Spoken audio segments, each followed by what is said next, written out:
just going to document self-observations and general observations.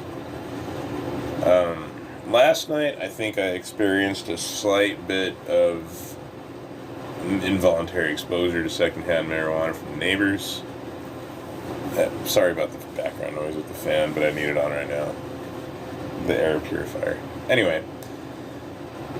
But when after that woke, activist detective called me back, which was funny because he was supposed to call me from a blocked number, but he called me from his actual number.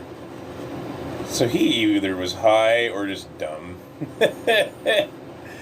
And I am certain that he was intentionally protecting a criminal from the law. He was being a corrupt. I dealt with a corrupt detective, is my theory, my hypothesis, I guess. But my mind created all this stuff where it's like, oh, I get it, he's an evil detective. A corrupt cop who is abusing his position in law enforcement. Right, yes, that makes sense. I created all these scenarios where he would, violate and abuse his position of authority and use it to victimize me if I pushed the issue and tried to force him to enforce the law like he's supposed to.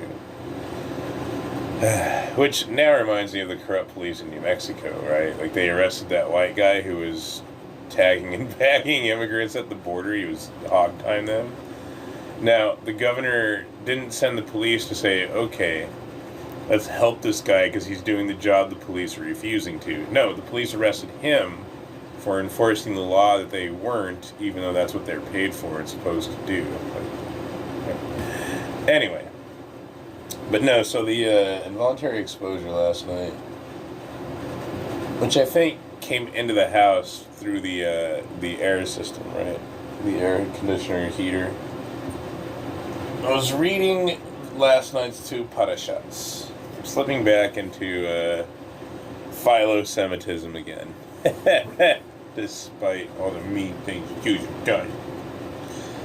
And as I began to read the lineage of Esau, that's when I started smelling the marijuana coming in through the thing. Yeah, and so I was reading, all this stuff with Esau and Yaakov, and somehow my mind slipped into a thing. Oh, right, with the rape of Dinah and stuff like that as well. That was in this week's parasha. All of a sudden I started slipping into biblical homicidal fantasies where I was in this world killing people, and then that went into killing drug dealers to save children.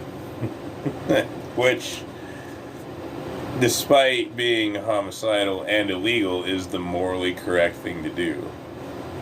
Right, and so that's where morality becomes subjective. There was Hatchet Kai, a great example of the corruption of the United States. That guy was a result of cannabis-induced psychosis. The cannabis-induced psychosis caused his homelessness and his homicides. He committed 2 of them that I'm aware of. He might have committed more. The first one was the morally correct thing to do because the guy was a pedophile who was trying to kill kids. So he saved the life of children by killing the guy who was going to kill them. But this was clearly cannabis-induced psychosis. Which, later on, in his cannabis-induced psychosis, he had gay sex with some old homosexual in New York who's like, oh, a young homeless man with mental illness with the marijuana. Ooh, yeah. Need a place to stay, young man? That happens so often, it's insane. Ugh. But he killed that guy, too. There was a whole weird thing where he, woke up with the guy's semen on his face and felt disgusted, and so he killed the guy. Cannabis-induced psychosis. Ugh. So, yeah, that was going on, and the reason I say it's a little bit is it was greatly reduced, which is good, of course. But even reading beyond that, when I read about the descendants of Esau, and there was one who was like, the sons of Zibeon, Aya and Anna, the same Anna who discovered the mules in the desert while he was pasturing the donkeys for Zibeon his father. Like, I began to see in my mind all these geographic regions that are discussed in here. I began to very vividly, almost like a hallucination, or at very least detachment or disassociation, slip into delusion, where I was there. I was in the land, there was grass, there was rocks, there was hills, there was mountains, yeah. There was mules, there was donkeys. Yeah. Anyway.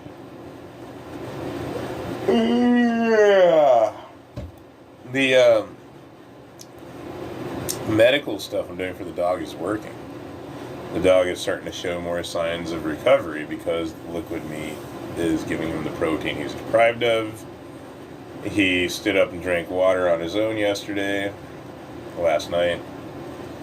So this isn't insane to me, right? If I have enough talent and skill, like at least this minimum level, that I can figure out my dog has a partial obstruction of the esophagus and save his life and prevent him from dying with an endoscope and, soft tip forceps, why am I not a nurse? How is the United States this shitty and corrupt that good people with talent are being wasted? That's insane to me. It's because greed has corrupted and destroyed the United States. Greed is manifested in marijuana, pornography, the LGBTQ agenda, which is related to marijuana and pornography, right? Weed and porn help increase homosexuality in a population, which are socially engineers a decline in the birth rate, et cetera, et cetera, et cetera. But that's insane to me that this is how bad it is. Like, if America was good, if it was moral, if it was, not corrupt and full of shit, I would have gone through university and I would already be, in a career like a long time ago. Decades ago. So, that's insane to me.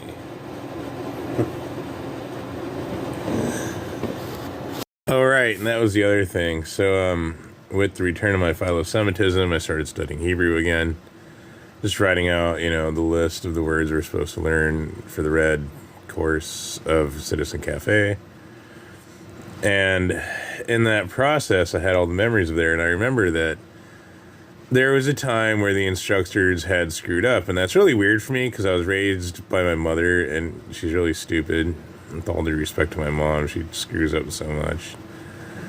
And one of those was, forcing me to just trust the system and trust the government and rely on others to not screw up, right? Don't be aggressive. Don't confront people in authority above you when they mess up and things like that. Just be an obedient little boy.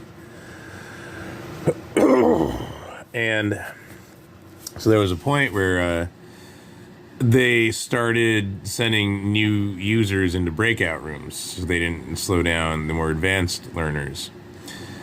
And we had two instructors. One was Mitsada, who was my general instructor, who's a total bitch that got me in trouble, of course. But the other one was named Hila and is in Melbourne, but is Israeli.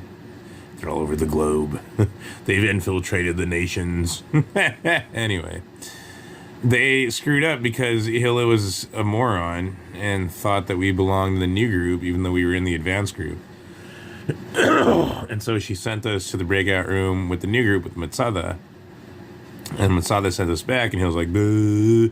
Now I'm thinking, no way, Israelis are smarter than this. They know better. They can't screw up like this, right? But the older woman, the same one who was being like a catty, man-hungry, Jewish woman, even though she's married, she was very man-hungry. And that was okay because she's a woman, so it's okay when they do it. Well, she confronted Hill like, "What do you mean? They don't want us there. They don't want us here. Da da da." She got aggressive and confrontational, and Hill was like, "No, of course. Yes. You're here." And class proceeded as normal. She had to get aggressive and confrontational with the instructor because the instructor was screwing up. Now, when I corrected the instructors on other times, I got in trouble. I think they're very feminist. They're in Tel Aviv, which means they just hate men. Because women have gotten away with way more than I have. It's very strange. And for example, they have this like citizen circle is what they call it, where people offer their expertise to help Israelis and just members of Citizen Cafe. And I offered my expertise. I got rejected, but they had women. Every single thing was a woman. So like, no, we don't want to empower men. We want to empower women by, destroying men. So I think that's what it is. I think there was a lot of misandry involved.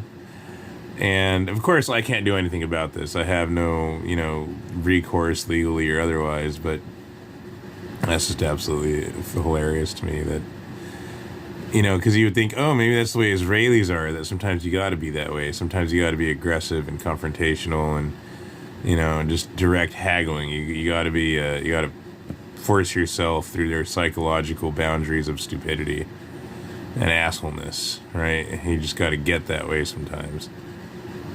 No, it's only okay when a woman does it. But when Gabe does it, he gets kicked out.